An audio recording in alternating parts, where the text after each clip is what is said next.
One QB community, stand up. If you want one QB content and you enjoy that we're doing this right after the draft, drop a like for us. It's the best way to show us that we should do more of these, and make sure you're subscribed as well. Let's look at our engagement on this, but let's do a one QB rookie mock draft right now to see how the NFL draft has shaken things up and how we should be approaching these drafts from a one QB standpoint. Let's do 101. I'll start, and I am going to go with, of course, Marvin Harrison Jr. I don't think you could have asked for a much better spot for Marv. I think that him playing with Kyler, him playing along Trey McBride, him being able to go there and get all of the targets he needs, I think he's going to be productive from day one. I think he's the clear wide receiver one in this class, and I think in one QB leagues, you're absolutely cool sticking at 101 and taking Marvin Harrison Jr. So yeah, I love me that landing spot, and honestly, the reason his value wasn't higher going into the draft is just because the possibility of him going to New England was baked into his value already. How often do you have that good of a landing spot for a guy like that up top? I don't know. That's what I was hoping for, and that's what we got. So excited about it for sure.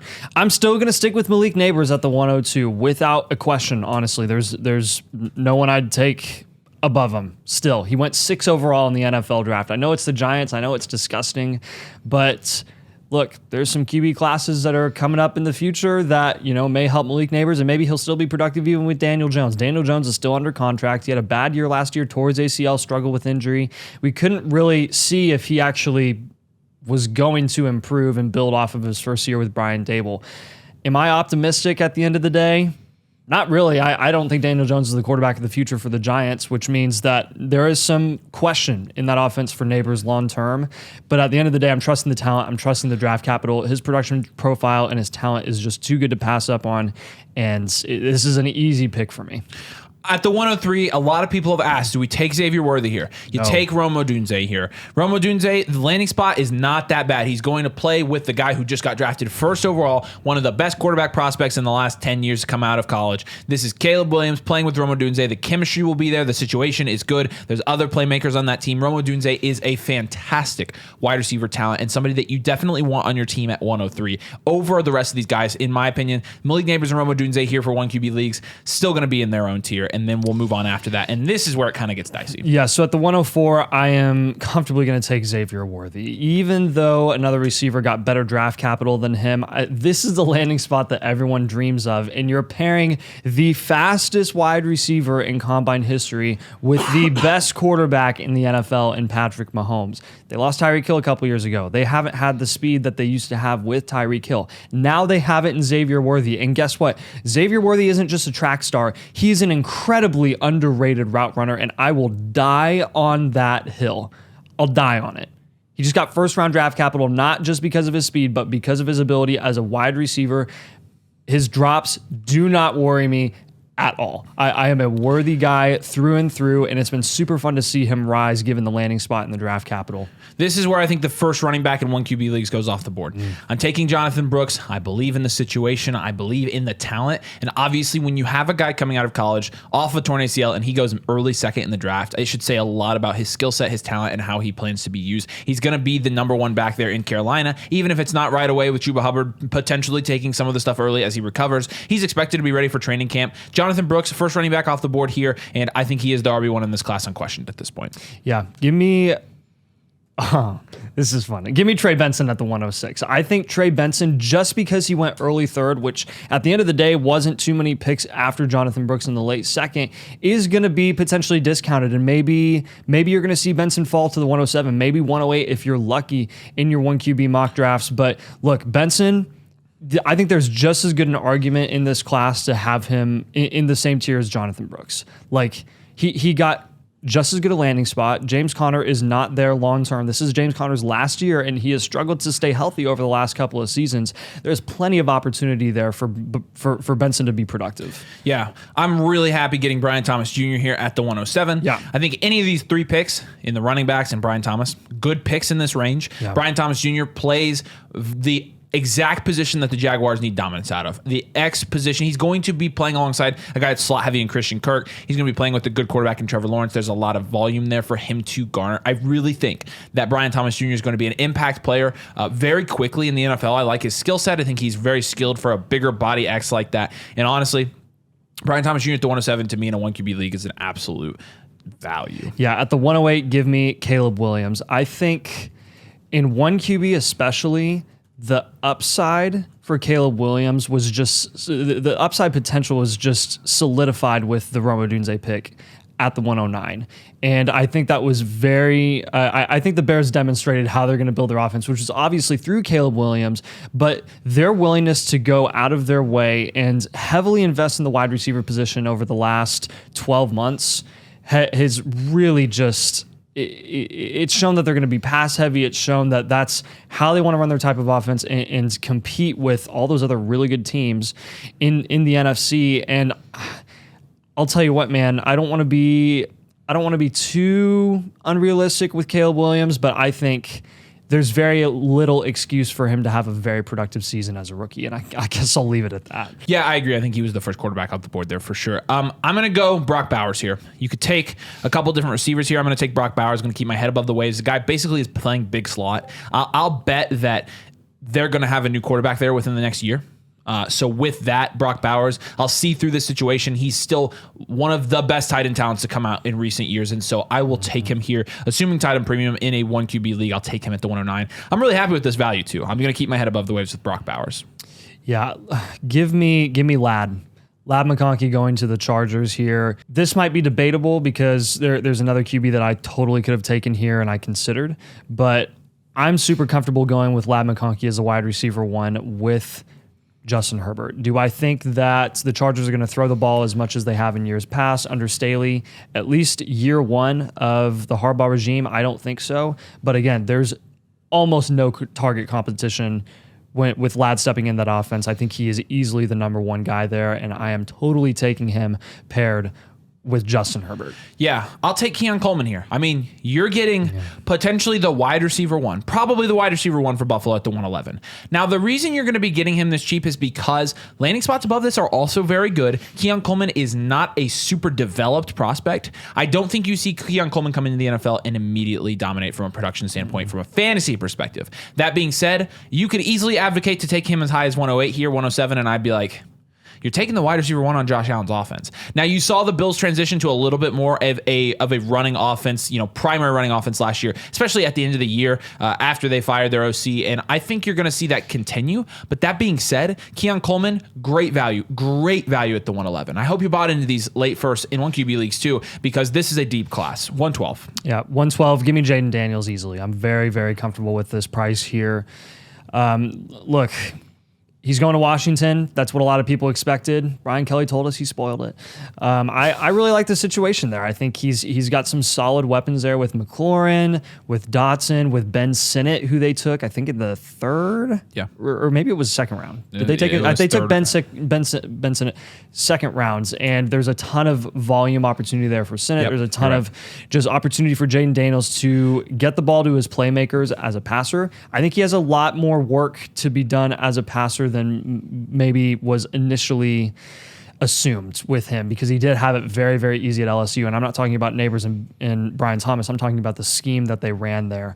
But with his rushing upside, that gives him a much higher floor than a lot of the other QBs that went in this class. So I'm taking him here at the 112. Give me Xavier Legette, who got first-round draft capital, who goes to a team that really could use an over-the-top threat. Xavier Legette does fit that role. Obviously, his analytical profile, his college production, it was not good. We were not high on that. But look, I do think him and Deontay Johnson are going to be the 2 top target guys on the Panthers this year. And JT Sanders also has potential there as well. But with Xavier Legette, I think that there's going to be an opportunity in this offense. Bigger body guy over the top. Like, does it remind you a little bit of Dave Canales' offense in Tampa Bay, how he was able to use, Mike Evans? Now, obviously, there's not even close to the same player, but they are going to use somebody like that in this offense. So how they use Legette's going to be interesting. I'm really happy taking him at the 201, honestly. Yeah, don't let the Drake May landing spot spoil your excitement for what his upside could be in fantasy football. He is very capable as a rusher. People say that he's, just mobile and he's not going to have a ton of rushing upside. I think there's more there, actually, with the ability that he showcased in North Carolina. I actually am pretty optimistic about the landing spot in New England. As a Colts fan, as someone who's not liked New England his entire life, I'm kind of bummed that May went there as a fan. But from a fantasy football perspective, I think this is a fine landing spot, especially with what they did in day 2 and 3 of the draft, picking up some wide receivers. Adonai Mitchell, in my opinion, when you're looking at him and comparing him to Ricky Pearsall, I think at the moment, as the roster sit, Adonai Mitchell has a better chance to produce right away than Ricky Pearsall because you have George Kittle on that 49ers team, and with the Colts, Adonai Mitchell could potentially be the second option. I think they're going to use him as a field stretcher. He's got legit 4.3 speed. Steichen is going to use him exactly how he needs to be used for his skill set. I trust almost any offensive player with Shane Steichen. So getting Adonai Mitchell, a guy with a first-round grade that slipped to the second the Colts took him, here at the 203 and 1 QB, I love the upside with this pick, and so I'm going to shoot for upside at wide receiver and take Adonai Mitchell with good draft capital insulation. Not great, good, and also hope that Shane Steichen develops into something that's really fantasy relevant. I think a great best ball pick for sure. He's going to be definitely a great basketball guy. So yeah. This is where it gets tough. There's about 5 different directions I could go here, and I'd be comfortable with either guy. I'll just stick with the draft capital, stay consistent. Let me take the last guy that went in the first round, and Ricky Pearsall, way higher than most people expected. I actually don't know if I knew anyone, even the people who are Ricky Pearsall truthers, no one expected him to go at the end of the first round to San Francisco. And then there's obviously the talk of potentially San Fran moving off of Ayuk or Debo. I think it's more likely Debo than Ayuk just because of age and because of the contract situation, and they've already been actively trying to sign Ayuk anyways. I think they've demonstrated that they want to be committed to him long term. But at the end of the day, they took Pearsall in the first round for a reason, and once we know what the situation really is going to look like in San Francisco, you're not going to see Ricky Pearsall go off at the 204 on most boards. He's going to go higher than that, and he's going to move up rankings as well. So I'd capitalize on the opportunity while you can at this price. I'm tempted here to go quarterback. I haven't taken a quarterback yet. I think it's a good move, honestly. But I'm not going to go quarterback. I'm going to go Malachi Corley here, actually. I'm going to shoot for what I think could be a really good situation with Malachi Corley in year 1. I think you could see him get a high amount of targets from the slot position in New York, playing alongside Garrett Wilson, playing alongside potentially Mike Williams there. There are a lot of targets to go around, in my opinion, in an Aaron Rodgers-led New York Jets offense this year. And so Malachi Corley, I think I've been high on him this whole time. I think he's going to fit well in that offense. I think he's going to see a lot of targets from day one. And so I'll take him over McCarthy, and I'm assuming you'll take McCarthy here. Yeah, I will take McCarthy at the 206. Look, if you wanted to flip May and McCarthy in this mock draft, I would have no issue with it whatsoever because he got the best landing spot objectively in this draft for a quarterback, and that includes Caleb Williams. Like it's not close. It's not a conversation. With McCarthy, I think that the production is not going to be as high, at least right out the gate. So when you're targeting a guy in 1 QB, that's why we're taking McCarthy here in the middle of the second, but don't be surprised if he goes higher just for landing spot alone. I'll take Jalen Polk here next. Jalen Polk went beginning of the second, right? Early second. Yeah, early second to the Patriots. Well, obviously, he's going to be in contention for the wide receiver 1 spot there with Drake May, the new quarterback they just drafted. So 207 takes some upside on like a guy that could be a wide receiver 1. I really like that, so I'll take Polk here. Yeah. Give me Jermaine Burton. I'm going to go with Burton going to the Cincinnati Bugles. And this, to me, is very indicative of what Cincinnati is looking at long-term at the wide receiver position, and that is a world without T. Higgins. They're going to have to pay Jamar Chase. That's pretty much a lock. It's going to happen, and it's going to be top dollar. I mean, we just saw the deal with Amon-Ra go down.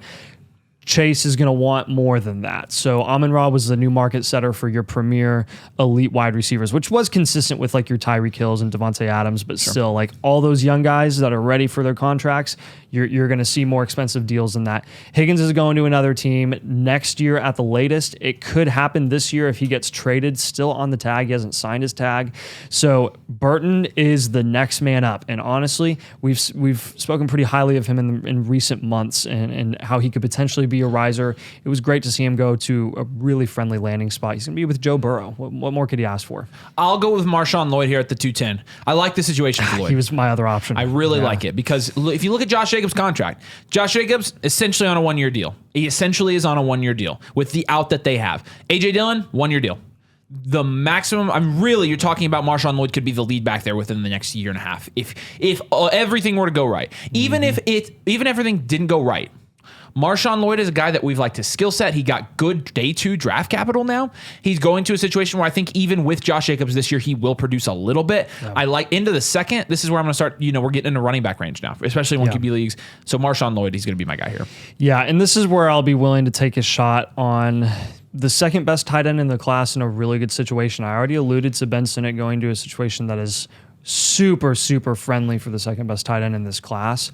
But look, man, I think there is great opportunity for him to get a decent amount of targets, even as a rookie this year. A nice security blanket as a tight end. We know how our kind of your younger, inexperienced tight ends can be drawn, or young and inexperienced QBs can be drawn to some of those tight end targets. I'm willing to take a shot here at the end of the second. Why not? He's a second round tight end. He was honestly, that was the other guy I was thinking about picking too. Yeah. At this point, I'll probably go ahead and take Roman Wilson. Yeah. Roman Wilson going to the Steelers, filling the Deontay Johnson role, in my opinion. Less talented, in my opinion, than Deontay Johnson, obviously, but at the same time, playing alongside George Pickens. I think he could have a role there. Mike Tomlin loves the kid. That says a lot to me. I like Mike Tomlin, so Mike Tomlin likes a guy. I'm probably going to like a guy too. Roman Wilson going to a decent situation. We got to hope that it's not literally purgatory. And also, nice to see that the Steelers take a wide receiver that's not a head case. Pretty interesting. Super nice. 212. Yeah. At the 212, give me Blake Corum. I can't let him fall any further. If you wanted to flip Corum and Marshawn Lloyd, I wouldn't argue too much with it. The reason that we're taking him later here is because when you're comparing those two situations, which are going to be, multiple running backs sharing a backfield, a committee backfield, you're looking at a situation where Green Bay has a running back in Josh Jacobs who is basically on a multi-year 1-year deal. Right. They could basically get rid of the deal, get rid of Jacobs any year they wanted, and they wouldn't really be out much money.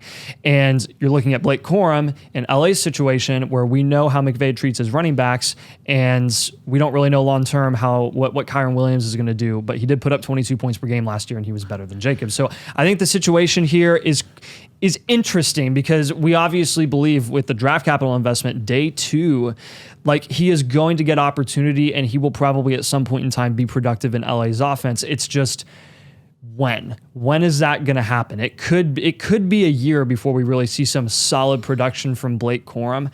I'm not going to put a bunch of pressure on him to produce at a hyper level this year or split 50-50 down the middle with Kyron Williams, especially after the year that Williams had last year.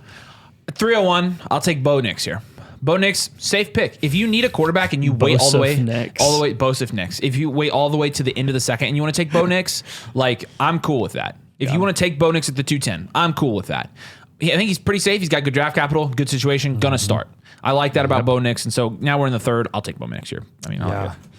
This is our running back range. I mean, we already touched on this, but I'm going to take my guy. I'm going to take Jalen Wright. Ooh, I am a big fan of any running back going into the Miami Dolphins situation because you saw 2 running backs produce when they were both healthy as running back ones in Miami's offense last year. A 31-year-old Raheem Mostert and Devon Achane, who's a speedster, a track star. Wright is a speedster, and he actually has respectable size, and he's very, very athletic. Miami also traded up to acquire him. I know it was day 3, but his testing numbers were so fun to see, and I'm really excited to see how McDaniel creatively utilizes him in that offense this year. Ray Davis is going to be my running back here. Yeah.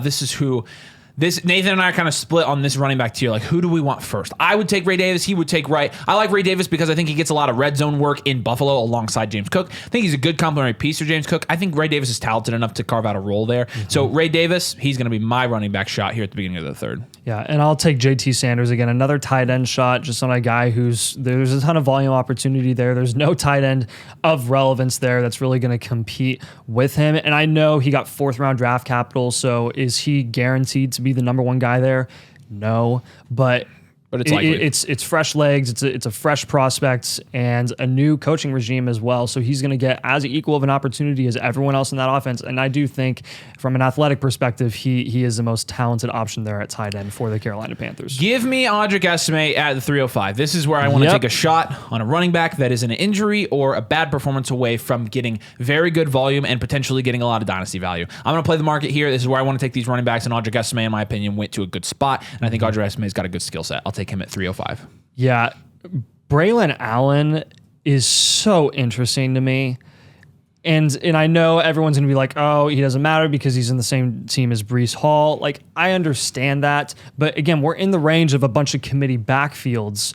Braylon Allen has just as good of an opportunity to get decent amounts of workload in that offense as any other running back in this range. He also is probably he probably has the most variance as well, from like he could do absolutely nothing and he could do some pretty solid damage in that offense just because of his size. I mean, they could utilize him if they wanted to in the red zone and on goal line opportunities, short yardage situations. And keep in mind, he's like one of the younger running back prospects that we've seen. He's barely 20 years old, if that. Like, he was 19 in the pre-draft process this offseason. He may have just turned 20.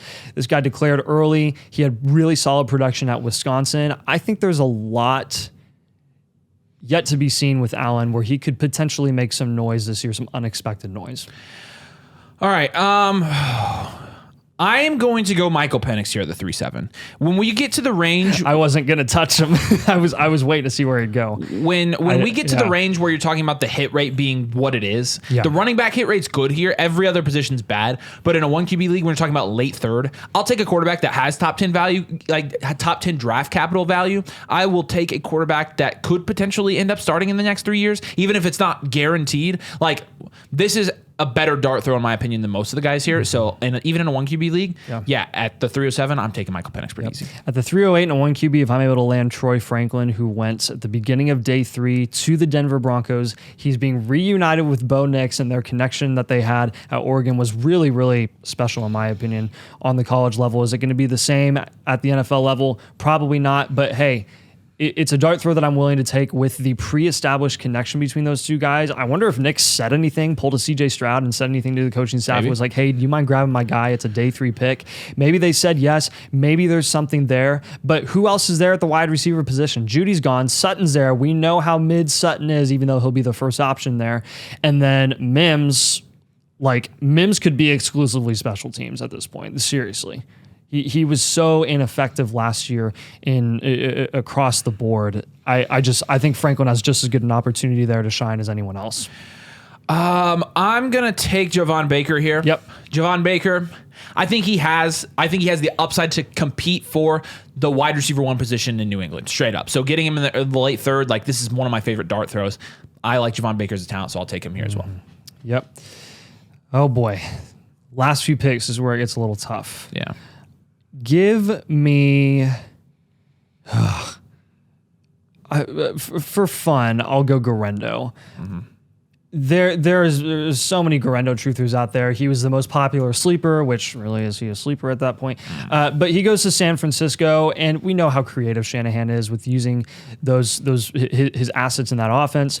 With the speed of Garendo, it's definitely intriguing. Do I think at the end of the day that Garendo is going to be more of a valuable NFL asset than a fantasy asset? Yes, that's what I think is going to happen at the end of the day. But there's definitely a chance for him to be the second option behind Christian McCaffrey, and there's some volume to be had there because Elijah Mitchell still was getting a decent amount of opportunities last season with McCaffrey having an awesome year. Yeah, true.